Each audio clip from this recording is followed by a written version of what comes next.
ஓம் ஸ்ரீ மகாபெரியவா சரணம். தெய்வத்தின் குரல் முதல் பாகம். தலைப்பு சமூக விஷயங்கள். அத்தியாயம் 69. கணக்காயிருக்கணும். கணக்காயிருக்கணும் என்ற வார்த்தைகளை தமிழ்நாட்டில் பண்டிதர் பாமரர் எல்லோரும் உபயோகிக்கிறார்கள். எனக்கு முன்னால் இங்கே அக்கவுண்டன்ட் ஜெனரல் ஆபீஸிலிருந்து பலர் வந்து உட்கார்ந்திருப்பதை பார்த்தவுடன் அவர்கள் பணக்கணக்குகளை சரிபார்க்கிறவர்கள் அல்லவா, எனக்கு இந்த வாச்சகம் நினைவுக்கு வருகிறது. பண விஷயத்தில் பெரும்பாலும் நாம் கணக்காகவே இருக்கிறோம். இதை நமக்கு யாரும் சொல்லித்தர வேண்டியதில்லை. ஒரு வஸ்துவுக்கு அதன் விலையை விட ஒரு பைசா அதிகம் கொடுப்போமா? மாட்டோம். பணத்தில் கணக்காக இருப்பது உண்மை. ஆனாலும் பணத்தை கொடுத்து பல வஸ்துக்களை வாங்குகிறோம். அவற்றில்தான் இத்தனை வஸ்துக்கள் நமக்கு போதும் என்று கணக்காக இருக்க மாட்டேன் என்கிறோம். நாம் நிம்மதியாக உயிர் வாழ்வதற்கு சொற்ப வஸ்துக்கள் போதும். இந்த வஸ்துக்களுக்கு தேவைப்படும் பணத்தை மட்டுமே நாம் சம்பாதனம் செய்வதென்றால் இப்போது போல் ஆளா பறக்க வேண்டாம். தேசம் விட்டு கண்டம் விட்டு எங்கெங்கோ போய் ஆச்சாரங்களை விட வேண்டாம். சம்பாதிக்க வேண்டியிருக்கிறது. அதற்காக ஆத்ம விசாரத்துக்கும் ஈஸ்வர தியானத்துக்கும் பரோபகாரத்துக்கும் செலவிட வேண்டிய காலத்தை எல்லாம் கணக்கில்லாமல் விரயம் செய்ய வேண்டியிருக்கிறது. 2 தினசில் கால விரயம். முதலில் சம்பாதிப்பதால் கால விரயம், அப்புறம் வேண்டாத வஸ்துக்களை தேடி தேடி போவதில் கால விரயம். நிகர விளைவாகவோ ஆத்மசாந்தியை குலைத்து கொள்கிறோம். திருப்தியே இல்லாமல் ஆசை வேகத்திலும் பல சந்தர்ப்பங்களில் ஆசை நிறைவேறாத ஏமாற்றத்திலும் மொத்துப்பட்டு அவஸ்தைப்படுகிறோம். நாம் உயிர் வாழ இந்த வஸ்து அவசியம்தானா என்று பார்த்து கணக்காக செலவு செய்வதே உண்மையில் கணக்காயிருப்பதாகும். வேண்டாத வஸ்துக்களுக்கு பேரம் பண்ணி சாமர்த்தியமாக விலை பேசி அதற்கு ஒரு பைசா கூட அதிகம் கொடுக்கவில்லை என்பதால் கணக்காயிருந்ததாகாது. பணம் மட்டுமில்லை, இப்படியே தான் வார்த்தைகளை உபயோகிக்கும் போது ஒரு சொல் கூட அதிகமாக கூடாது. அளவாக கணக்காக பேச வேண்டும். அதனால் நமக்கும் சரி, நம் பேச்சை கேட்கிறவர்களுக்கும் சரி, பொழுது மிச்சமாகும். வளவளவென்றும் பேசாமல் சுருக்கமாகச் சொல்ல வேண்டும் என்று பழகிக்கொண்டாலே புத்தியில் ஒரு திக்ஷண்யமும் வாக்கில் ஒரு பிரகாசமும் உண்டாகும்.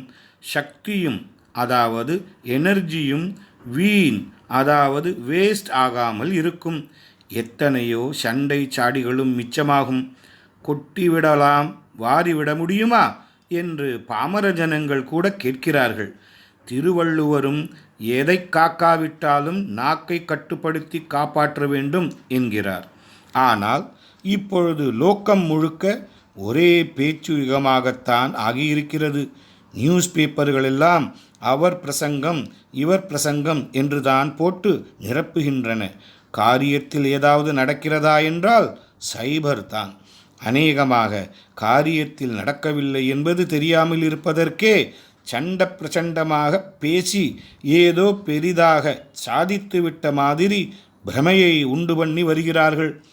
பணம், பேச்சு, அப்புறம் நாம் செய்கிற காரியத்திலும் அளவுடன் கணக்குடன் இருக்க வேண்டும். ஆசையாய் இருக்கிறது என்பதற்காக அவசியமில்லாத அல்லது கெட்டதான காரியங்களை செய்யவே கூடாது. ஆத்ம ஸ்ரேயஸுக்கோ லோகக்ஷேமத்துக்கோ பிரயோஜனமில்லாத காரியங்களில் ஈடுபடவே கூடாது. எல்லாவற்றையும் விட முக்கியம் எண்ணத்தில் கணக்காயிருப்பது. இப்போது நம் சித்தம் ஒரு க்ஷணத்தில் கோட்டி எண்ணங்களை எண்ணிவிடுகிறது. எண்ணத்துக்கு ஒரு கணக்கு வழக்கே இல்லாமல் இருக்கிறது. இப்படி அதை தரிகட்டு போகவிடக்கூடாது. எத்தனை கஷ்டப்பட்டாயிலும் கொஞ்சம் கொஞ்சமாக பிரயத்தனம் பண்ணி இந்த எண்ண ஓட்டத்துக்கு அணை போட்டியாக வேண்டும். ஒரே வஸ்துவை நினைப்பது கூட இல்லாமல் அதுவாகவே ஆவது, இதெல்லாம் இப்போது முடியாத காரியம். ஆனாலும் இப்போதிலிருந்து கூடிய வரையில் சத் விஷயங்களை மட்டுமே எண்ண ஆரம்பிக்க வேண்டும். சித்தம் சிதற அத்தனைக்கத்தனை அதற்கு பலக்குறைவுதான். அணை போட்டு ஒரு சில நல்ல விஷயங்களில் மட்டும் அதை திருப்பிவிட்டால் அது சக்தியுடன் செயலாற்றி உத்தமமான பிரயோஜனங்களை உண்டாக்கும். அவசியமில்லாத எண்ணங்களில் மனசை ஓடவிட்டு கொண்டே இராமல் இது இதைத்தான் நினைப்பது என்று கணக்காயிருக்கணும். பண விஷயமே நமக்கு முக்கியமாக இருப்பதால் அதில் ஆரம்பித்து ஒவ்வொன்றாக எல்லா விஷயங்களிலும் பேச்சு, காரியம், நினைப்பு எல்லாவற்றிலும் கணக்காயிருக்கணும் என்றேன். இந்த நடைமுறை உலகில் மனுஷர்கள் எல்லோரும் பணமே வேண்டாம் என்று இருப்பது சாத்தியமே இல்லை. பொருள் இல்லார்க்கு இவ்வுலகம் இல்லை என்று திருவள்ளுவரே சொல்லிவிட்டார். ஆனாலும் அவசியமில்லாமல் ஏராளமாகச் சம்பாதிப்பதும், அவசியமில்லாமல் விரயமாகச் செலவழிப்பதும், அல்லது பூத்தம் காத்த மாதிரி பேங்கில் மூட்டை மூட்டையாக போட்டு வைப்பதும் ரொம்ப பிசகு. போதும் என்ற மனசோடு சம்பாதனம் செய்து அதை கவனத்துடன் செலவழிக்க வேண்டும். சொந்த செலவுகளை அதமபட்சமாக்கிக் கொண்டு தான தர்மங்களுக்கு முடிந்த மட்டும் செலவழிக்க வேண்டும். செலவுகளுக்குள் நமக்கு என்று இல்லாமல் தானமாகச் செலவழிப்பது தான் உண்மையில் நமக்கு வரவு. இதனால் புண்ணிய வரவு கிடைக்கிறது. தனக்கென்று செலவழிப்பதால் பெற முடியாத ஆத்மஸ்ரேயஸை இதனாலேயே பெறுகிறோம். சொந்த விஷயங்களில் கணக்காயிருந்தால் ஏழை எளியவர்களாலும் கூட ஒரு பைசாவாவது தர்மம் பண்ண முடியும். அப்படி அவர்கள் கொடுக்கிற பைசாவை ஈஸ்வரன் கோடியாக மதித்து அனுக்கிரகம் செய்வான். பரம ஏழைகளாக இருந்து கொண்டு தங்களால் முடிந்த சத்காரியங்களுக்கு உதவுகிற எத்தனையோ பேர் இருந்திருக்கிறார்கள், இப்போதும் இருப்பார்கள். ஓரொரு பணக்காரனுக்கும் தன்னை விட பணம் படைத்த ஒருத்தனை போல் தான் இருக்க வேண்டும் என்ற எண்ணம் இருக்கிறது. ஆடம்பரத்துக்கும் டாம்பீகத்துக்கும் ஊதாரித்தனமாகச் செலவழித்து கடன் படுகிறான். உலகத்தில் பணக்காரனுக்குத்தான் ஜாஸ்தி கடன் இருக்கிறது. இது விசித்திரமாக வேடிக்கையாக தோன்றினாலும் வாஸ்தவ நிலை இதுதான். ஏழைகள் எத்தனையோ பேர் கடன் இல்லாமல் இருக்கிறார்கள். பணக்காரர்களில் கடன் இல்லாமல் இருப்பவர்கள் துர்லபமாகத்தான் இருப்பார்கள். போலி அந்தஸ்தை விட்டால் அவனுக்கு இத்தனை செலவு கடன் இருக்கவே இருக்காது. லோக்கத்தில் எத்தனையோ பேர் கஷ்டப்படுகிற போது நாம் இத்தனை டாம்பீகங்கள் செய்வது நியாயமா என்று அவரவரும் கேட்டுக்கொண்டு செலவை தர்ம நியாயமாக கட்டுப்படுத்தி கொண்டால் எத்தனையோ தான தர்மம் பரோபகாரம் செய்யலாம். லோக்கத்தில் ஒருத்தருக்கும் சாப்பாடு இல்லை, துணி இல்லை என்கிற குறையில்லாமல் செய்துவிடலாம்.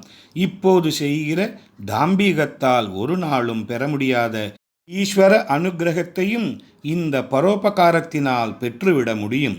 ஏழைதான் என்றில்லை, பணக்காரனும் கூட இந்த வஸ்து நமக்கு தேவைதானா, இது இல்லாவிட்டால் பிராணன் போய்விடுமா, இது இல்லாமல் ஜீவிக்க முடியாதா, நம் அப்பாவும் தாத்தாவும் இது இல்லாமலே சௌக்கியமாக இல்லையா என்று அவ்வப்போதும் கேட்டுக்கொண்டு செலவழிப்பதில் கணக்காக இருக்கணும். இப்படி செய்தால் கொடுப்பதில் கணக்கில்லாமல் இருக்க முடியும். எடுக்க எடுக்க ஊற்றில் ஜலம் வருகிற மாதிரி கொடுக்க கொடுக்க மகாலட்சுமியின் அனுக்கிரகம் மேலும் வளரும். நம் தேசத்தில் ஜலத்தை கூட அதிகமாக கொட்டிச் செலவிடக்கூடாது என்பார்கள். ஏதாவது ஒரு விஷயத்தில் சிக்கனம் இல்லாவிட்டால் இதே மனோபாவம் மற்ற எல்லாவற்றிலும் வந்துவிடும் என்பதால் இப்படி சொன்னார்கள். சிக்கனமாயிருப்பது கருமித்தனம் அல்ல. சொந்த விஷயத்தில் படாடோபம் இல்லாமல் கணக்காயிருப்பது தான் சிக்கனம். இதுவே கருமித்தனம் இல்லாமல் தானமும் தர்மமும் செய்வதற்கு உதவும். இதோடு பேச்சில் கணக்காயிருப்பதை குறிப்பாக இக்காலத்தில் முக்கியமாக எடுத்துக்கொள்ள வேண்டும். ஒரு சமயத்தில் எந்த தொத்து வியாதி ரொம்பவும் உக்கிரமாக பரவி இருக்கிறதோ அதற்குத்தானே முக்கியமாக சிகிச்சை செய்ய வேண்டும்.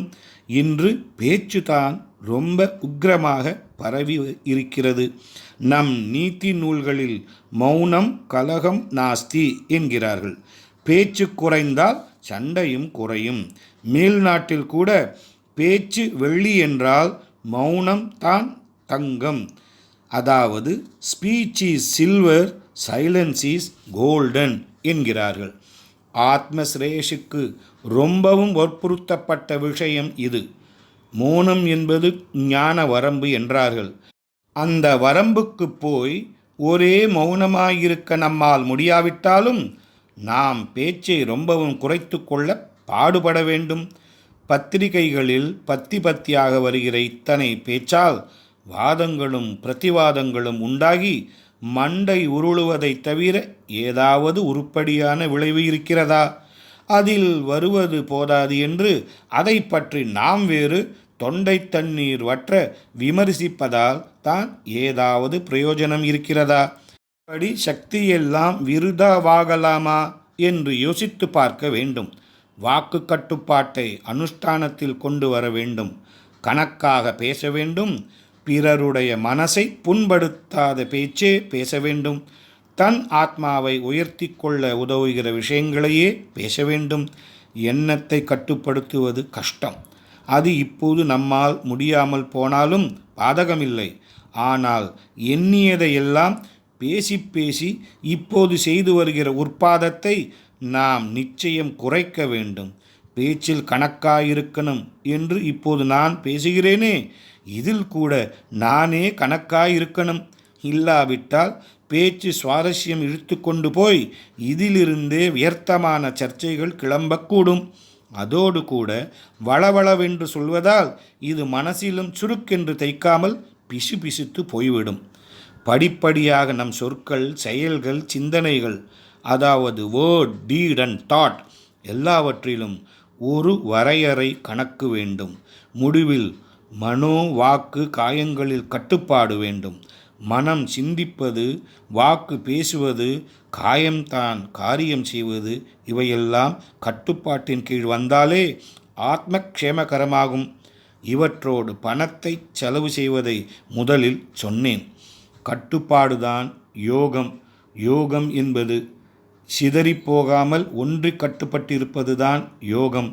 கிருஷ்ண பரமாத்மா கூட இப்படித்தான் கீதையில் சொல்லி இருக்கிறார் என்று அர்த்தம் பண்ணிக்கொள்ளலாம்.